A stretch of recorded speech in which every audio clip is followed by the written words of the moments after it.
Hello बच्चों, कैसे हो? सभी को सुप्रभात। आज हम शुरू करने वाले हैं प्रश्नावली 5.2 समांतर श्रेणियों का, जिसको इंग्लिश में अर्थमेटिक प्रोग्रेशन बोलते हैं। उसका आज सेकेंड चैप्टर हम स्टार्ट करने वाले हैं। पिछले चैप्टर में हमने अर्थमेटिक प्रोग्रेशन यानी समांतर श्रेणियाँ का बेसिक नॉलेज लिया था, जिसमें हम जाने थे कि पहला पद क्या होता है, सार्वअंतर यानी कॉमन डिफरेंस क्या होता है, कॉमन डिफरेंस को डी से डिनोट करते हैं, पहला पद को ए से डिनोट करते हैं। ये सब चीज़ हमने पिछले वीडियो में पिछले चैप्टर में पढ़ा था। इस चैप्टर में हम पढ़ेंगे, इसमें एक फॉर्मूला है, ए एन बराबर होता है ए प्लस एन माइनस वन गुने डी। ठीक है, ये फॉर्मूला होता है, जिसमें ये जो ए है, ए जो है वो प्रथम पद है, पहला पद। डी जो है सार्वअंतर है, ये दोनों चीज मैंने पिछले वीडियो में बताया है आपको। और एन जो है वो एनवा पद है। जैसे आपसे पूछ दे 30वां पद निकालिए, तो आप एन के जगह 30 आप लिख दोगे।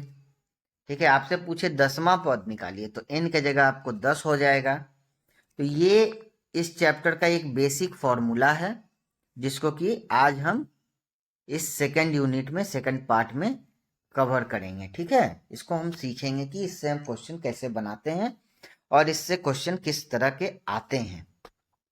समझ गए? देखो, यहाँ क्वेश्चन दिया हुआ है कि एक एपी दिया हुआ है, 10, 7, 4 डॉट डॉट डॉट घटते हुए जा रहा है, और बोल रहा है इसका 30वां पद क्या होगा। ऑप्शन दिया हुआ है, ए में 97, बी में 77, सी में -77 और डी में -87। तो इसका 30वां पद क्या होगा? यही फॉर्मूला हम यूज करेंगे। इस फॉर्मूला को यूज करना, ये बेसिक फॉर्मूला है एपी का, अर्थमेटिक प्रोग्रेशन का।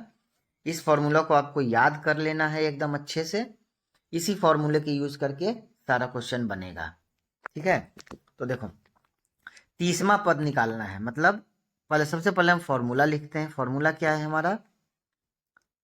ए n equal to a plus n minus one गुने डी। ठीक है, ये फॉर्मूला दिया हुआ है। अब हमको निकालना क्या है? एन बोल रहा है 30, 30वां पद, मतलब हमको ए 30 निकालना है। ठीक है, तो बराबर हो जाएगा, ए हमारा पहला पद होता है, ए हमारा 10 दिया हुआ है, तो 10 प्लस एन हमारा 30वां पद है, तो 30 माइनस 1। और डी क्या है? डी होता है डिफरेंस, सार्वअंतर। ये दोनों का डिफरेंस कितना है? 3। ये दोनों का डिफरेंस कितना है? 3।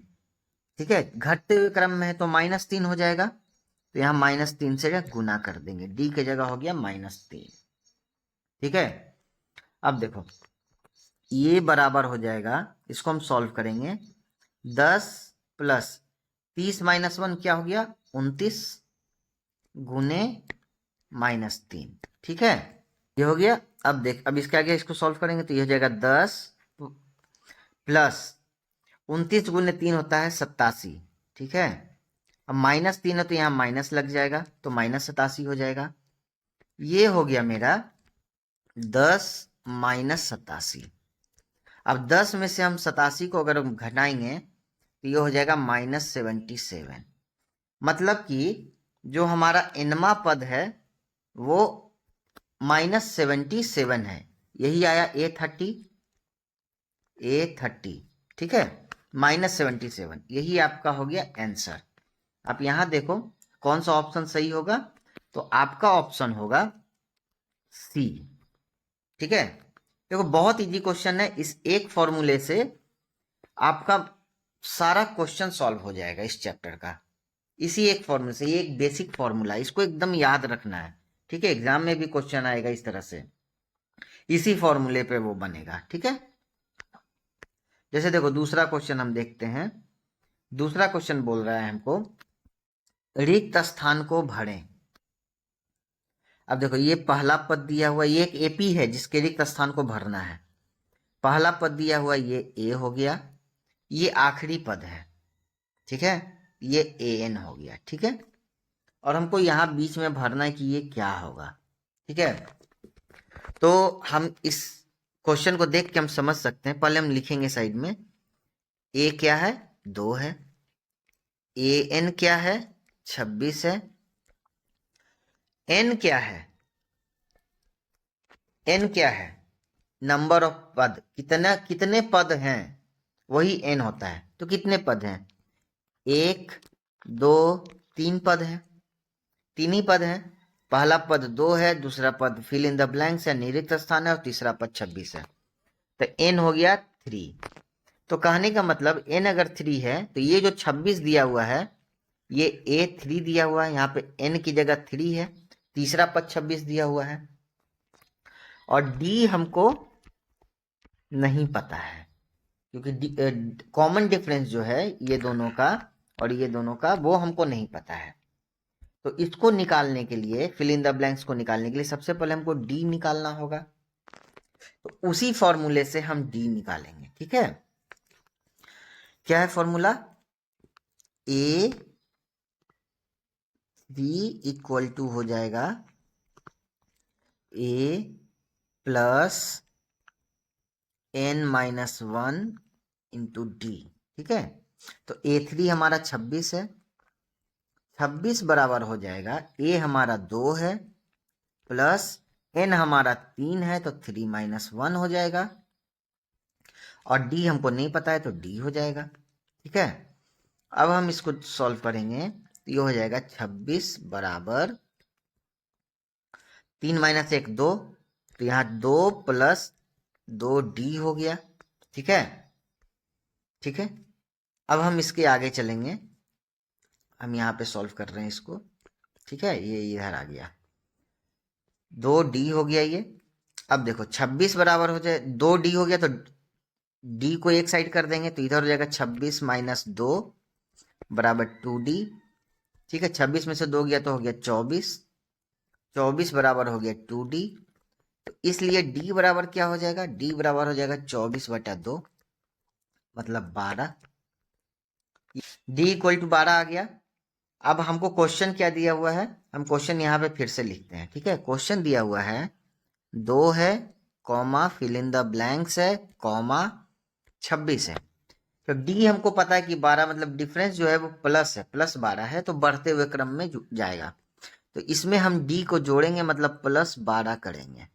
ठीक है, तो 12 और 2 हो जाएगा 14, और फिर इसमें हम 14 अगर जो 12 अगर जोड़ते हैं तो 14 में 12 जुड़ के हमको आ जाएगा 26, जो कि सही है। तो इससे हमको पता चला कि फिल इन द ब्लैंक्स में क्या लिखाएगा, 14।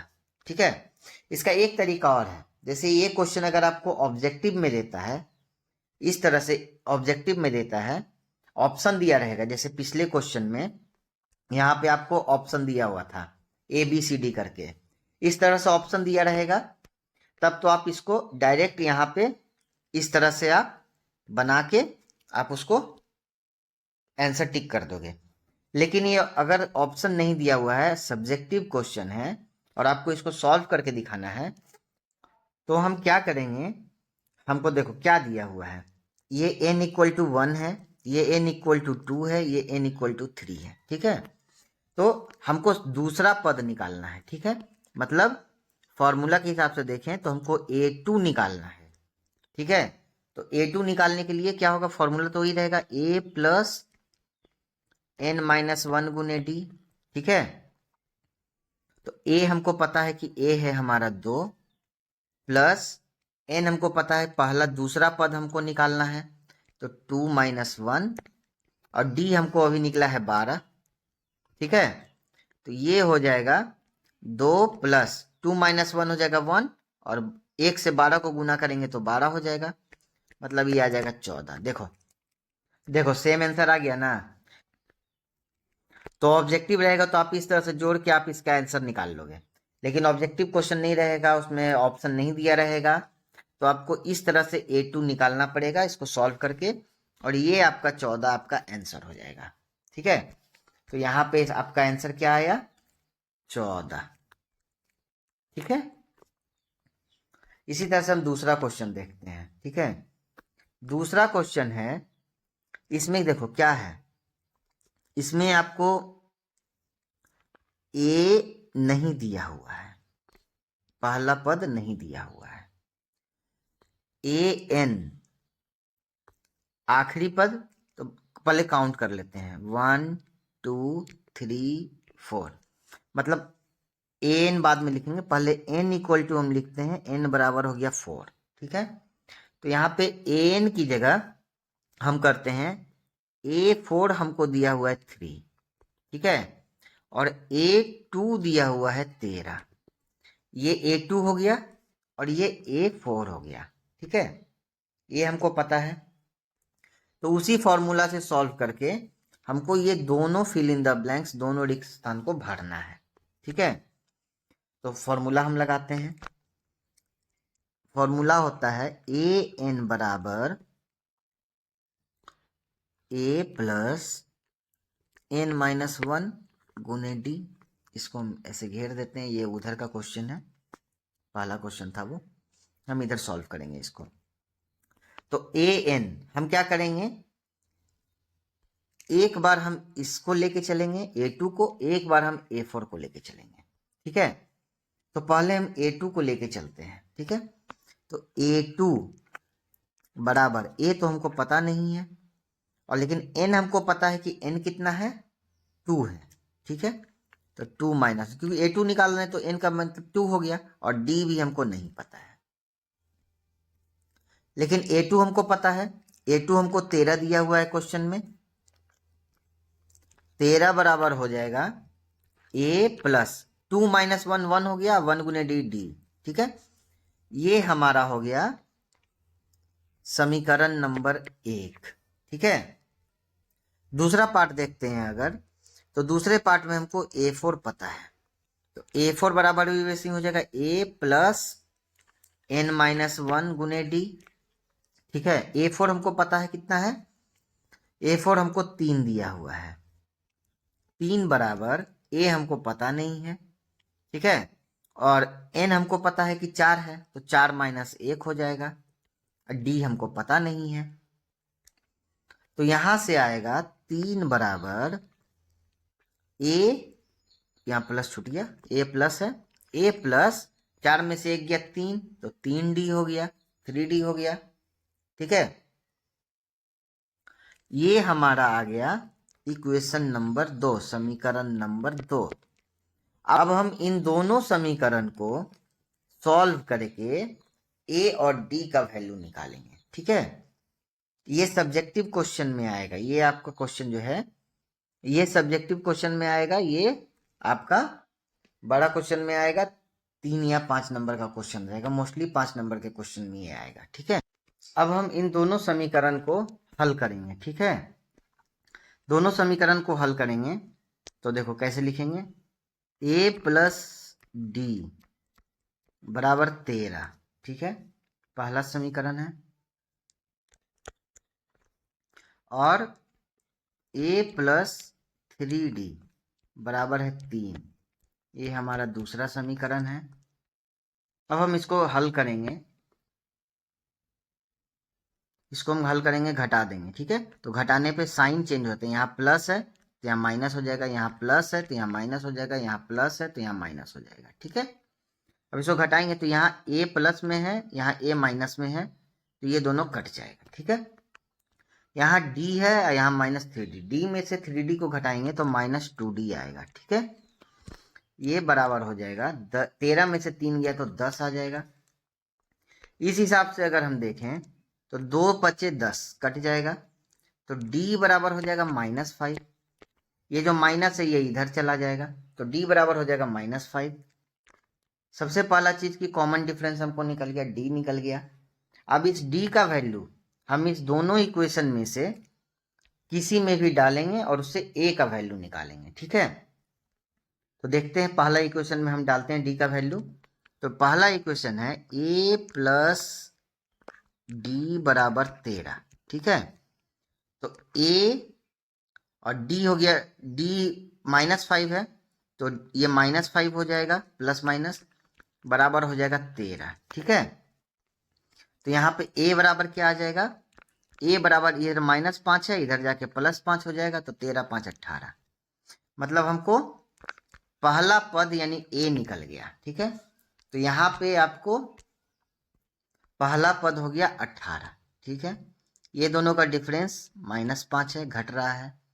उसी तरह से ये दोनों का डिफरेंस भी -5 होगा। तो अगर ऑब्जेक्टिव क्वेश्चन है तो आप डायरेक्ट 13 में से -5 घटा दोगे तो 8 आ जाएगा। ठीक है, 8 आ जाएगा। लेकिन अगर आपका सब्जेक्टिव क्वेश्चन है, क्योंकि ये इतना बड़ा क्वेश्चन है, ये 5 नंबर में आएगा, तो आपको इसको बनाना पड़ेगा। ठीक है, ए का वैल्यू 18 है और डी का वैल्यू 5 है। ठीक है, और आपको निकालना है A3, यानी कि ये तीसरा पद है जिसको आपको निकालना है। ठीक है, तो तीसरा पद हम निकालते हैं, तो आपको पता है फॉर्मूला, तीसरा पद का फॉर्मूला होगा A3 बराबर A प्लस n-1 गुने डी। ठीक है, तीसरा ए हो गया 18, तीसरा पद निकालना है आपको, तो n हो जाएगा 3 -1 और डी आपको पता है -5। ठीक है, अब इसको हम सॉल्व करेंगे तो A3 हमको निकल जाएगा। ये हो गया 18, 3 - 1 हो गया 2 गुने -5। ठीक है, तो ये हो जाएगा 18, अब -5 गुने 2 हो जाएगा -10, मतलब A3 आ गया आपका, 18 में से 8 गया, 10 गया 8, आपको A3 भी निकल गया। यही आपको निकालना भी था। देखो यहाँ पे देखो A3 आपका 8 आ चुका है। ठीक है, तो आपका आंसर क्या होगा? आपका आंसर होगा A1, यानी कि ए पहला पद A 18 और दूसरा A3 यानी कि 8। बहुत इजी क्वेश्चन है, बस समझने का है। थोड़ा लेंथी क्वेश्चन था ये सब्जेक्टिव में आएगा, 5 नंबर में आएगा, लेकिन फॉर्मूला एक ही है। ठीक है, फॉर्मूला यही है। इस फॉर्मूला को आप याद रखोगे तो आपका जो क्वेश्चन है वो सॉल्व हो जाएगा। ठीक है, अगला क्वेश्चन देखते हैं। तो अगला क्वेश्चन बोल रहा है, क्या एपी, ये एक एपी दिया हुआ 11 8 5 2, इसका एक पद -150 होगा? ये पूछ रहा है, क्या इस एपी का कोई पद है जो -150 होगा? तो हम मान लेते हैं सबसे पहले कि हम इस तरह से मान लेते हैं। ठीक है, 11 दिया हुआ है, 8 दिया हुआ है, 5 दिया हुआ है, 2 दिया हुआ है। हम मान लेते हैं कि एक पद इसका -150 आखिरी पद है। इस हिसाब से देखें तो a बराबर हो गया आपका 11। ठीक है, डिफरेंस यानी कि d आपका 3 है, यहाँ भी 3 है, मतलब d जो है वो हो गया 3, यहाँ भी 3 है, तो कॉमन डिफरेंस जो है वो 3 हो गया। ए इसको हम आखिरी पद मान लेते हैं -150 को। ठीक है, तो हम लिखेंगे an बराबर -150। ठीक है, लेकिन n हमको पता नहीं है, क्योंकि क्वेश्चन ने पूछ रहा है क्या कोई पद ये होगा। अब कितने नंबर पे ये पद आएगा ये हमको पता नहीं है, तो हमको n नहीं पता है। ठीक है, सबसे पहले हमको n निकालना होगा, तभी हमको पता चलेगा कि ये -150 जो है वो इस एपी का कोई पद है कि नहीं। तो फॉर्मूला वही है, an बराबर a प्लस n-1 गुने डी, यही फॉर्मूला है, ये बेसिक फॉर्मूला है, इसी से हमको n निकालना होगा। लेकिन एक चीज यहाँ पे देखो मिस्टेक क्या हो रहा है, यहाँ आप ध्यान से देखो, d जो है वो 3 तो है, लेकिन घटते क्रम में, तो ये -3 हो जाएगा। ठीक है, इस चीज का ध्यान देना, माइनस है कि प्लस है वो चीज का ध्यान देना होगा आपको हमेशा। तो यहाँ पे हम d को -3 कर देते हैं। ठीक है, ये -3 होगा। अब हम चलते हैं आगे। ठीक है, an हमको पता है कि -150 दिया हुआ है, a हमको पता है कि 11 है, प्लस n नहीं पता है तो n-1 को ऐसे ही लिखते हैं, और d हमको पता है -3 है, तो d गुना में लिखते हैं। ठीक है, अब हम इसको आगे देखेंगे, ये होगा -150 बराबर 11 प्लस, अब -3 से इसमें गुना करेंगे तो -3 गुने n -n हो जाएगा, तो -n हो जाएगा, तो यहाँ पे ये प्लस का साइन जो है वो हट जाएगा, यहाँ -3n हो जाएगा। और यहाँ माइनस और माइनस प्लस है, -3 गुने -1 तो ये +3 हो जाएगा। ठीक है, अब हम आगे चलते हैं। अब हम इसको देखेंगे, ये हो गया -150। अच्छा, एक चीज और ध्यान देने वाली बात है, जब भी आप इस तरह से सॉल्व करते हो, बीच में इक्वलिटी आता है, तो आगे में ये वाला साइन देना जरूरी है। ठीक है, देयरफॉर का। ठीक है, यही साइन लगेगा, यहाँ पे इक्वल टू नहीं लगेगा। ठीक है, यहाँ पे यही देयरफॉर का साइन लगेगा हमेशा। -150 बराबर हो गया 11 और 3 को जोड़ देंगे तो 14 -3n। ठीक है, अब ये 14 को इधर हम लेके आएंगे तो ये +14 है, तो इधर आके -14 हो जाएगा। देयरफॉर ये हो जाएगा 164 माइनस में 164 बराबर -3n। ये माइनस माइनस तो कट गया। ठीक है, अब हम देखेंगे n बराबर क्या होगा। देयरफॉर n बराबर हो जाएगा 164, इधर 3 गुना में था तो इधर आके भागा में हो जाएगा। अब हम 3 से 164 को अगर हम डिवाइड करेंगे तो ये आ जाएगा, 3 से भाग देंगे तो 3 पचे 15, 1 4, 3 चौके 12, बचा 2, 2 बचा, फिर दशमलव लगेगा क्योंकि 2 में 3 से भागा लगेगा नहीं, तो 2 0 3 6 18, मतलब ये 54.66 आएगा। जबकि n जो है, n क्या है, नंबर है। ठीक है, ये क्या है, पहला पद दूसरा पद, ये पद है, पहला दूसरा तीसरा, ये दशमलव में नहीं आ सकता है। पद जो है वो पॉजिटिव रहेगा, धनात्मक रहेगा। पद जो है वो पॉजिटिव रहेगा, धनात्मक रहेगा और पूर्णांक रहेगा, पूर्णांक रहेगा। ठीक है, तो यहां हमको पूर्णांक नहीं मिला। ठीक है, जब हमको n पूर्णांक नहीं मिला तो हम बोल सकते हैं कि 150 जो है वो n के किसी पूर्णांक पे नहीं आ रहा है, और पद जो है हमेशा पूर्णांक में होता है। तो इससे हम कह सकते हैं, इस तरह से इसको एक लाइन लिखना होगा कि n जो है वो एक धनात्मक पूर्णांक होना चाहिए, धनात्मक पूर्णांक होना चाहिए। ठीक है, n को क्या होना चाहिए, n को एक धनात्मक पूर्णांक होना चाहिए। ऐसे लिखेंगे नीचे में, ये होना चाहिए। लेकिन ये जो n है वो धनात्मक तो है लेकिन पूर्णांक नहीं आ रहा है, अतः -150 जो है इस दी हुई सूची का पद नहीं है। क्योंकि अगर पद होता तो n का वैल्यू पूर्णांक में आता। ठीक है, ये पूर्णांक नहीं आया, मतलब 150 जो है इस सूची का पद नहीं है, यही आपका हो गया आंसर। इसको अगर आपको ऑप्शन दे दे हाँ ना करके तो इसका आंसर होगा नहीं, ये जो है इसका पद नहीं है, इसका आंसर हो जाएगा नहीं। आपको इसी तरह से इसको सॉल्व करना है। ठीक है, एक ही बेसिक फॉर्मूला है, बस इसी बेसिक फॉर्मूला पे आपका सारा क्वेश्चन बनेगा। ठीक है, बहुत आसान क्वेश्चन है, बहुत टफ क्वेश्चन नहीं था ये, बहुत आसान क्वेश्चन है। ये सब सब्जेक्टिव में आएगा, 3 नंबर में आएगा, 5 नंबर में आएगा।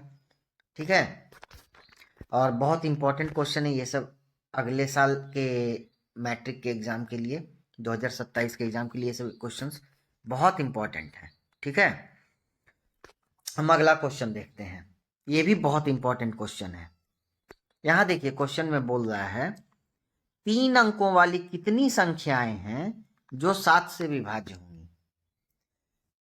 हमारे नंबर सिस्टम में 3 अंक शुरू होता है 100 से, 100 से शुरू होके 999 तक, यहां तक ये 3 अंकों की संख्या। इसके पहले अगर जाएंगे तो 99 होगा, 2 अंक का हो जाएगा, और इसके बाद जाएंगे तो 1000 हो जाएगा, जो 4 अंक का हो जाएगा। ठीक है, तो क्वेश्चन पूछ रहा है 3 अंकों वाली कितनी संख्याएं जो 7 से विभाज्य हैं।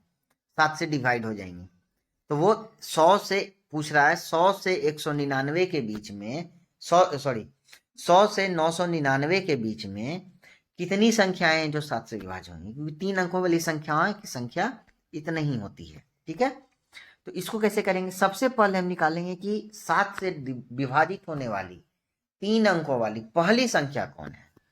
तो आप देखोगे तो 7 अंक से विभाजित होने वाली 7 से पहली संख्या 3 अंकों वाली जो है वो 105 होगी। ठीक है, और आखिरी संख्या क्या होगी? तो आप कैसे निकालोगे आखिरी संख्या? तो उसके लिए आपको क्या करना पड़ेगा, आपको ये जो आखिरी संख्या है 999, इसमें आप 7 से डिवीजन दे दो। रफ में आपको करना है। ठीक है, इसको 7 से डिवाइड कर दो तो होगा 7 एक बार में लगेगा तो 2, फिर 9 नीचे आएगा, 7 चौके 28 होगा। ठीक है, फिर यहाँ शेष बचेगा 1, फिर आएगा 9। ठीक है, तो ये हो जाएगा 7 दूना 14, शेष बच गया 5। कहने का मतलब ये जो 999, इसमें से अगर हम इस शेष को घटा दें, 5 को माइनस कर दें, तो वो 7 से 142 बार में कट जाएगा। वही मेरा 7 से विभाजित होने वाला आखिरी संख्या होगा। ठीक है, तो डिवाइड माइनस कर देंगे 999 से 5, तो क्या होगा? हमारा नंबर आएगा 994। ठीक है, तो ये हमको पता चल गया कि ए जो है वो 105 है पहला, आखिरी जो है वो 994 है, मतलब ए एन है। दूसरा पद क्या होगा? 7 से कटने वाला, मतलब 7 का डिफरेंस होना चाहिए, डी का वैल्यू 7 होना चाहिए, तो दूसरा हो जाएगा 112, तीसरा हो जाएगा 119। इसी तरह से ये बढ़ते बढ़ते 994 तक चला जाएगा। डी हो जाएगा आपका 7। ठीक है, तो सबसे पहले जो चीज हमको मिला उसको लिखते हैं। तो ए हमको मिला 105, डी हमको मिला 7, और ए एन हमको मिला 994। अब पूछ रहा है कितना पद ऐसा है, कितनी संख्याएं ऐसी हैं जो कि 7 से डिवाइड होंगी, तो वो इसी श्रृंखला में होंगी। मतलब ये कितना संख्या है वो हमको पता चलेगा n से। जितना नंबर ऑफ पद होगा, जितना पद होगा उतनी ही संख्या होगी। n हमको निकालना है, नहीं दिया हुआ है, यही n हमको निकालना है। ठीक है, तो फिर से वही फॉर्मूला, ए एन बराबर ए प्लस n माइनस 1 गुने डी। ठीक है, ए एन हमको पता है 994, ए हमको पता है 105, प्लस n हमको निकालना है n माइनस 1, और d हमको पता है 7। ये प्लस में है क्योंकि बढ़ते क्रम में जा रहा है, यहाँ पे d पॉजिटिव होगा। फिर क्या करेंगे? वही ये वाला साइन देंगे, देयरफॉर ये हो जाएगा 994 इक्वल टू 105 प्लस, अब 7 को गुना करेंगे तो ये हो जाएगा 7n, और इसमें गुना करेंगे तो -7। अब ये दोनों को पहले सॉल्व कर लेते हैं, 105 माइनस 7, तो ये हो जाएगा मेरा 994 बराबर 105 में से 7 हम घटाएंगे तो आपको आएगा 98 प्लस 7n। ठीक है, अब हम इसको इधर लेके आ जाएंगे, यहाँ प्लस है, इधर आके माइनस हो जाएगा, तो ये हो जाएगा 994 माइनस 98 बराबर 7n। ठीक है, जब आप इसको माइनस करोगे तो आपका आ जाएगा 896 बराबर 7n। ठीक है, इसलिए n क्या आ जाएगा? n बराबर आ जाएगा 896 बटा 7। अब 7 से इसको डिवाइड कर दो, 8 में लगेगा 7 एक कम 7, 1 बचा, 9 आया, तो 7 दूना 14, 5 और 6 तो 7 56। मतलब आपका n जो है 128 हो गया। ठीक है, इसलिए n बराबर 128, यही आपका आंसर हो गया। ठीक है, यही आपसे पूछ रहा है कि कितना संख्या होगा, मतलब कितना पद है जो कि इस श्रृंखला में जाएगा। तो पद निकालना था, तो पद हमने n निकाल दिया, यही आपका हो गया आंसर। ठीक है, तो आई होप कि आपको ये वीडियो समझ में आया होगा, ये चैप्टर समझ में आया होगा। अगर आपको इस चैप्टर में कहीं से भी कोई भी कंफ्यूजन होता है तो आप कमेंट में पूछ सकते हो, हम आपको उसका सॉल्यूशन देंगे। अगर आपको हमारा वीडियो पसंद आता है तो लाइक कर देना, नहीं पसंद आता तो डिसलाइक कर देना, लेकिन दोनों ही केस में चैनल को सब्सक्राइब कर देना, क्योंकि हमारे चैनल पे सीखने के लिए बहुत कुछ है। मिलते हैं अगले वीडियो में, तब तक के लिए जय हिंद।